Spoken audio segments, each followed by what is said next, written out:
Praise the Lord.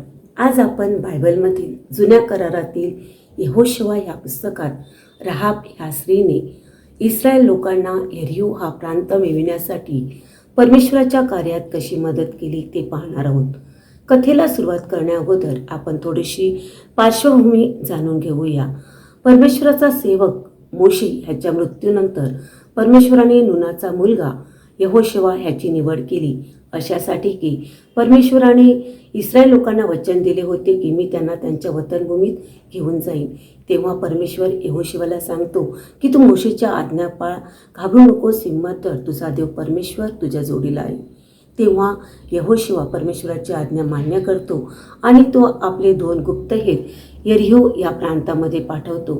हे 2 गुप्तहेर यरीहो प्रांतात गेल्यानंतर रहाब नावाची जी वेश्या असते तिच्या घरी राहतात. जेव्हा यरीहो प्रांताचा जो राजा असतो त्याला ही गोष्ट कळते, तेव्हा तो तिला निरोप पाठवतो की तुझ्या घरी जे 2 पुरुष येऊन राहिले आहेत त्यांना तू घरातून बाहेर काढ, कारण ते आपल्या देशाचा सुगावा घेण्यासाठी आले आहेत. तेव्हा ती त्यांना सांगते की ते आले होते खरे, पण ते कोठे गेले हे मला माहीत नाही. तुम्ही त्याचा पाठलाग करा, म्हणजे आपल्याला त्यांना लवकरच गाठता येईल. मात्र तिने हे 2 गुप्तहेर तिच्या धाब्यावरती लपून ठेवले होते. त्यानंतर ती त्या ठिकाणी जाते आणि सांगते की तुमच्या परमेश्वराची भीती आम्हाला बसलेली आहे, दहशत आमच्यावर बसलेली आहे, कारण तुमच्या परमेश्वराने मिस्र देशातून निघताना तांबड्या समुद्राचे पाणी कसे आटविले व आमोराचे 2 राजे सिहोन व ओग ह्यांची कशी समूळ नष्ट केले हे आम्हास ठाऊक आहे. तुमचा देव परमेश्वर ह्याची भीती आम्हा प्रत्येकांच्या मनात बसलेली आहे. तेव्हा तुम्ही आमच्यावर दया करा. जेव्हा तुमचा देव परमेश्वर तुम्हाला ही राष्ट्र देईल तेव्हा तुम्ही आमच्याशी दयेने वागा. तेव्हा ते 2 गुप्तहेर सांगतात की जेव्हा परमेश्वर आम्हाला हे राष्ट्र देईल तेव्हा आम्ही तुमच्यावर प्रेमाने वागू, नीतीने वागू. त्यानंतर ती त्या घराच्या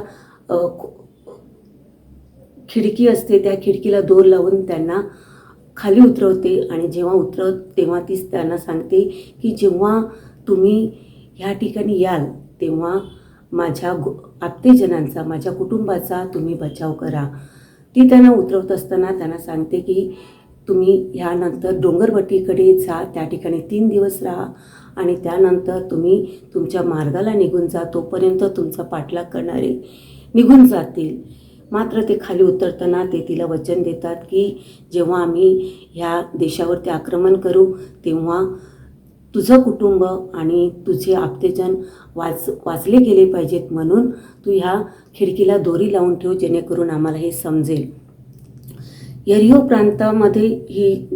प्रांताच्या राजाला जेव्हा ही गोष्ट कळते तेव्हा तो त्याच्या वेशी भक्कम करतो, कारण त्यांना इस्रायल लोकांची भीती वाटत असते.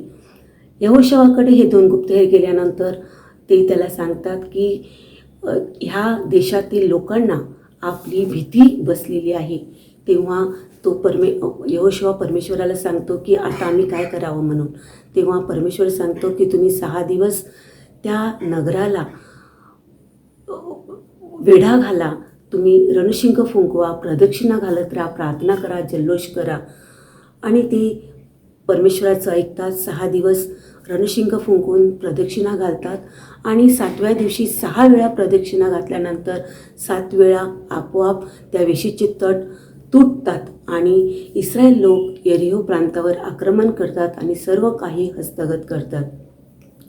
यहोशुवा त्यावेळी त्या 2 गुप्तहेरांना सांगतो, तुम्ही रहाबला जे वचन दिले होते ते पाळा.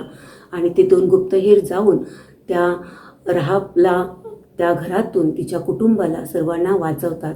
असं सांगितलं जाते की रहाबचा वंश अजूनही इस्रायल वंशामध्ये चालू आहे. आपण या कथेतून काय शिकत आहोत? प्रथम, रहाब ही वेश्या होती तरी देखील परमेश्वराने तिची निवड केली आणि रहाब यरीहो प्रांताच्या राजाला न घाबरता ती परमेश्वराच्या कार्यात परमेश्वराची मदत करत असते. दुसरी गोष्ट की इस्रायल लोक प्रार्थना करून कंटाळले नाहीत. 7 दिवस त्यांनी सातत्याने प्रार्थना केली. त्या प्रार्थनेचं यश त्यांना परमेश्वराने दिलं. आपल्याही जीवनात परमेश्वराने नेहमी आपल्या प्रार्थनेला होकार द्यावा त्यासाठी आपण प्रार्थना करूया. आमेन.